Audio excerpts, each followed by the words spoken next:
E olha, além desses protestos, as repercussões sobre o resultado da eleição na Venezuela tiveram posicionamentos ali por parte da oposição ao presidente Nicolás Maduro. Maria Corina Machado, que é a líder da oposição, afirmou que o grupo já pode garantir a vitória de Edmundo González, já que eles têm como comprovar que houve fraude no processo eleitoral.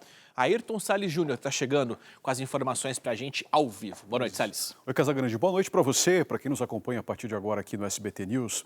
Casa, segundo a Maria Corina, a oposição tem provas que 73,20% das atas, que seriam os boletins das urnas, dariam vitória ao candidato da oposição, o Edmundo González.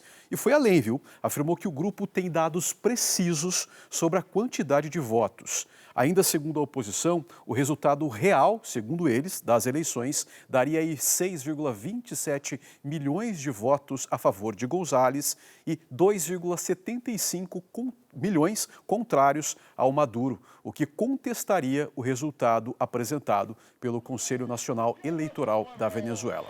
O González também se pronunciou durante esse processo, viu? Ele pediu calma e firmeza na contestação e considerou irresponsável que a autoridade eleitoral venezuelana tenha feito um anúncio prematuro de resultados sem ter passado pelo processo de auditoria. A oposição também pretende realizar ainda hoje uma manifestação em frente ao prédio da representação da Organização das Nações Unidas, que fica exatamente na Caracas, na Venezuela, capital da Venezuela. Já o Nicolás Maduro comentou esses protestos que aconteceram no país por conta da proclamação dele como vencedor e disse que o governo sabe enfrentar esse tipo de situação e vai derrotar aqueles que apresentarem alguma atitude violenta ou, claro, contrária à determinação dele. Só para a gente compreender melhor todos esses questionamentos que estão ocorrendo na Venezuela, vamos só rapidamente resumir algumas ações dos últimos dias por aqui. Olha só, o Conselho Nacional Eleitoral declarou no último domingo, com apenas 80% das urnas apuradas, que Maduro teria vencido a eleição com 51% dos votos válidos. A oposição, representada na disputa por Edmundo González, contestou esses números. O resultado também foi questionado por autoridades de pelo menos 15 países, incluindo, olha só, os Estados Unidos, Reino Unido, Chile, Argentina, Uruguai, Equador, Peru, Colômbia, além da União Europeia. Mas países como a Rússia, China, Cuba, Honduras, Bolívia, Irã e Catar parabenizaram Maduro pela suposta vitória.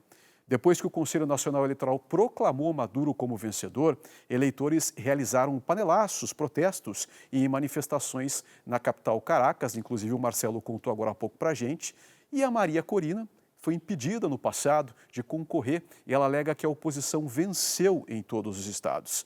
Ela é investigada pelo Ministério Público da Venezuela de tentar fraudar o sistema eleitoral e adulterar atas de eleição que, como eu adiantei anteriormente, funcionam como boletins de urna. Vamos trazer um pouco agora para a realidade do Brasil, como é que o Brasil está encarando essa situação por lá. O governo federal afirmou em nota que o pleito ocorreu com caráter pacífico, mas que acompanha com atenção esse processo de apuração dos votos. A postura está alinhada com a de outras lideranças internacionais, como eu citei para vocês, que exigiram transparência e não reconhecem de imediato a reeleição do Maduro. No comunicado, o Itamaraty citou o princípio fundamental da soberania popular, que deve ser observado por meio da verificação imparcial desses resultados. O órgão brasileiro disse que aguarda a publicação dos dados que foram aí desagregados pelas mesas de votação e que isso seria indispensável para a transparência, credibilidade e legitimidade do resultado eleitoral na Venezuela. Além disso, também foi emitido um outro alerta voltado para a segurança dos brasileiros que circulam, que estão na Venezuela, pedindo que quem estiver em trânsito ou de viagem marcada para o país ou de volta até mesmo para o Brasil, tem que se manter informado sobre a situação nas áreas onde há conflitos e que evitem ambientes aglomerados, já que a Venezuela tem registrado várias situações de protestos em várias partes do país, né, Casagrande? Exatamente. É só para a gente entender, pessoal que está em casa, talvez não tenha acompanhado em detalhes, o sistema de votação na Venezuela é por meio de urnas eletrônicas. Então, quando a pessoa chega ali no painel, um painel touchscreen, de toque sensível ao toque, tem as fotos dos candidatos, ele vai lá, seleciona qual é o candidato que ele quer por meio da foto e do nome, depois tem um destaque confirmando se é aquele mesmo. A hora que a pessoa confirma o voto, além do voto eletrônico, tem o voto impresso. Ela pega o papelzinho impresso, que deve bater com a informação da urna, e coloca numa outra urna. Então, seria, ali na verdade,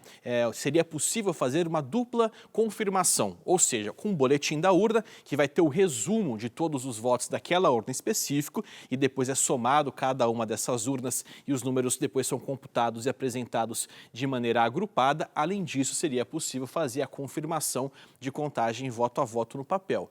O que aconteceu foi que o comitê, o Conselho Nacional Eleitoral, que é um sistema que ele não é autônomo como é no Brasil a Justiça Eleitoral, ele apenas pegou os números do que seria a soma de todas as urnas e anunciou ali aquele resultado, como o Salles falou, de 80% das urnas apuradas. Quer dizer, não levou em consideração esse número 100% das urnas, não apresentou quais são essas urnas que foram apuradas. Então, assim, são várias lacunas que se tem que fazem com que acabe abrindo brecha para a contestação dessa eleição de Maduro. E um outro ponto, foi tudo muito rápido. Então, terminou, o fechamento das urnas foi feito por volta de 7 horas da noite no horário de Brasília. A gente começou o jornal por volta de 1h20 da madrugada, cerca de 1 da manhã no horário de Brasília já tinha confirmação. O Conselho já tinha afirmado isso. Já tinha afirmado. Uhum. Então, tudo isso acaba trazendo uma série de questionamentos, uma série de dúvidas e agora, como a gente está vendo, uma série de manifestações.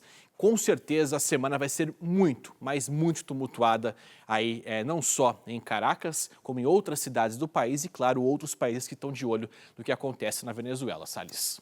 Pelo 4º ano consecutivo, o SBT News é a marca mais confiável de jornalismo no Brasil, de acordo com o Instituto Reuters. 62% dos brasileiros consideram o SBT News e o SBT Brasil a fonte mais segura de informação. Além das reportagens da TV, com o SBT News você tem acesso a conteúdos exclusivos quando e onde quiser. SBT News, notícias que você pode confiar.